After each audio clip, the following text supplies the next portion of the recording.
of those sticky moments offshore when some of our ships were singled out for attack from the air.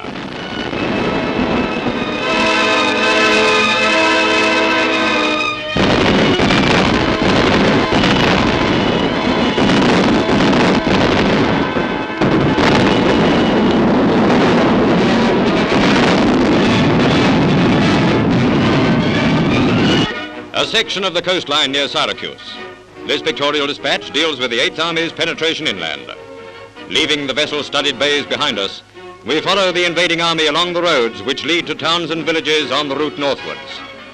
The rapid entry into a string of coastal towns is told in these Army film unit pictures. An Italian gives himself up to a Canadian in Rossellini. Surrender is the Italian plan, even though they may get a German bullet for their trouble. Reconnaissance troops are given wine by the Sicilians, who manifest their dislike of the Germans by friendly acts to the Allied soldiers. Evacuation does not follow the Nazi plan of gunning and dive-bombing women and children. There's war and plenty of it on the island, and one particular point of interest about this tank encounter is that the Italian tank came from the Renault works. As usual, seeing for himself is the most popular man in the Army, Monty.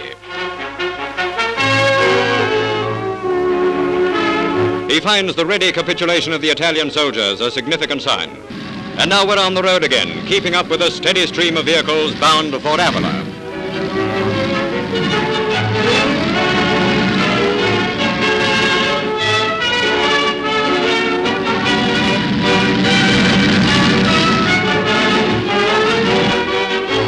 Sometimes this highly mechanized warfare goes off the rails and the beast of burden comes into his own again. And when kiddies are about, nothing can stop Tommy Atkins from giving them a slab of the real stuff.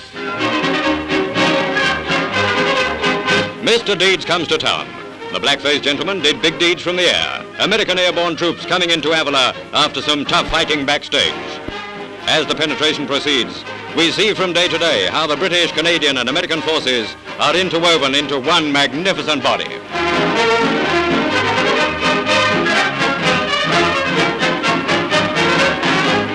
With the lifting of censorship, we're now able to show you newsreel pictures of part of the glider fleet employed in the operation. This important and highly successful arm of our invasion continues to play a prominent part in the taking of Sicily.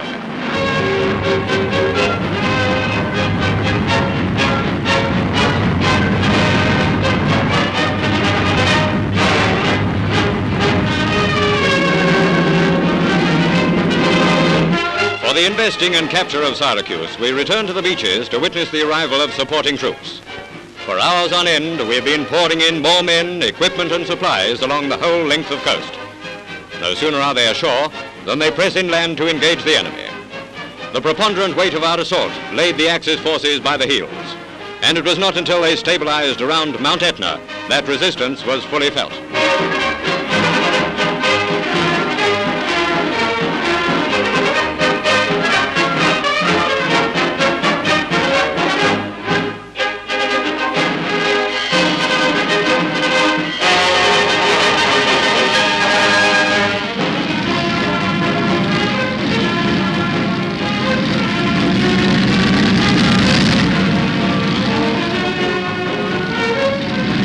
Carriers and lorries send the dust flying on the road to Syracuse.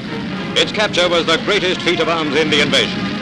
A big battle raged between men of the 8th Army and Germans outside the town. In roughly 15 hours, this city of 56,000 people was in our hands. Here is Syracuse the morning after its occupation. Bewildered people are still to be seen in the streets. The town, with its harbor, airfields and seaplane base, was now under Allied control.